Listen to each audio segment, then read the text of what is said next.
vida, na sua casa, na sua família. Se existe algum demônio destruindo a sua vida, até hoje ele age. Até hoje ele está agindo na sua vida, porque ele terá que libertar a sua casa, o casamento, a sua área emocional, financeira, a sua família, a área sentimental.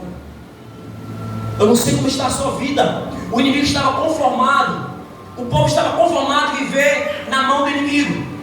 Existia um juiz, existiam pessoas de Deus, e existe pessoas de Deus também aqui, mas também existem pessoas que decidem e preferem viver aprisionado.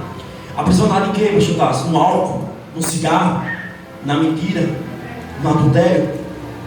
Prefere viver no hábito do pecado, prefere viver em cima da iniquidade, prefere viver transgredindo a palavra do Senhor, prefere viver numa vida de mentira, de aparência. Mas a palavra do Senhor diz que os olhos do Senhor estão voltados aos fiéis, os olhos do Senhor estão voltados aos santos da terra. Então, se você anda na vida com Deus, eu quero dizer para você que os olhos do Senhor estão sobre a sua vida.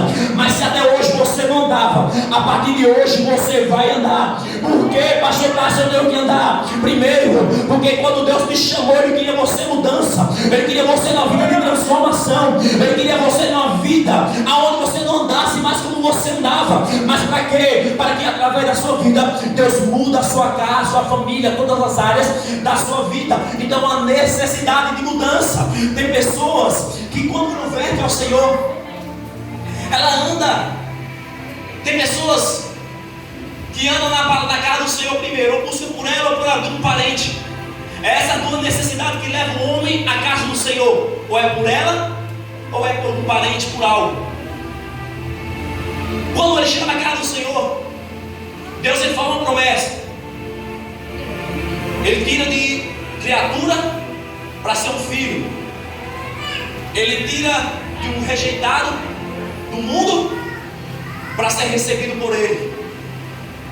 Mas o ser humano tem a mente tão cauterizada em viver da humilhação no mundo, que ele prefere ainda dentro da igreja viver na vida de humilhação. Ele prefere viver aí debaixo do jugo de Satanás. Ele prefere dentro da sua casa viver aquilo que o inimigo faz dentro da sua casa.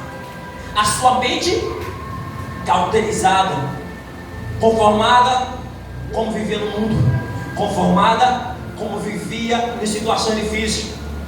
Deus levanta um profeta, o profeta dá direção, o profeta ensina a palavra, até vive dias melhores na igreja, até vive dias, participa de campanha, participa de ciclo de oração, participa de evangelismo, participa de algo dentro da igreja, de um coral. E quando a palavra do Senhor começa a viver momentos difíceis, aquele que orientou, ensinou, começa a abandonar, a deixar, os seus olhos estão voltados para o homem. A primeira coisa que ele faz é o que? Ora, eu vou frarar, eu vou desistir, porque eu estou fraco. A dependência do homem na leitura da palavra, a dependência do homem para ler, para evangelizar, a dependência do homem para orar. Ora, o homem não tem que depender de ninguém para nada, não tem que depender, você tem que depender do seu irmão para orar, você tem que depender do seu irmão para jejuar, você tem que depender do seu irmão para buscar Deus. Mas pelo contrário, é você mesmo que tem que fazer a sua vida com Deus. E quando você faz a sua vida com Deus, e quando você se unir com o seu irmão que é do mesmo jeito,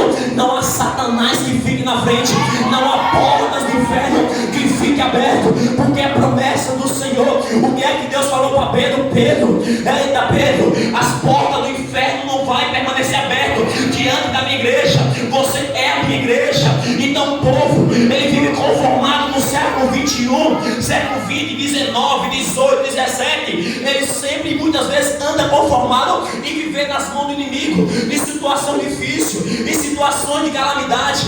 Essa noite eu quero falar para dois tipos de pessoas. Primeiro, para juízes essa noite. E segundo, eu quero falar para você que está vivendo situação difícil e prefere viver aprisionado. Mas essa noite Deus está dando a liberdade de você que vive aprisionado e viver uma vida de juiz, de profeta e de filho. Como é que filho vive? Filho vive dentro da casa do pai, vive um momento difícil, momento de dificuldade, vive de portas fechadas, mas crê que Deus vai mudar, crê que Deus uma hora ou outra Ele vai mudar a história da sua vida, do casamento. Quem é filho, ele sabe assim: olha, eu estou vivendo um momento difícil, mas eu creio que meu pai história, quem é vida, que vive em situação difícil, situação naquele momento, situações aprisionadas, conformada. Ele diz assim: olha, eu estou vivendo um momento difícil, mas para mim tá bom, para mim é desse jeito, para mim tá tudo ok. Por que tá tudo ok? Todo mundo me abandonou, a igreja me deixou, os irmãos hoje não andam mais comigo, os irmãos me abandonou, todo mundo. Por quê? Porque Deus quer mostrar que é você e Ele. Quando Deus fala assim: ora, quando orar, não chama o teu vizinho não, quando orar, não chama a igreja não. Quer que Deus fala? Olha, quando orar, entra no seu quarto, no teu aposento, entra, abra a porta do seu quarto. Quando você entrar, fecha a porta, porque eu quero falar secreto com você. Mas o ser humano tem a mania de sempre querer andar alargado junto com o próximo, pensando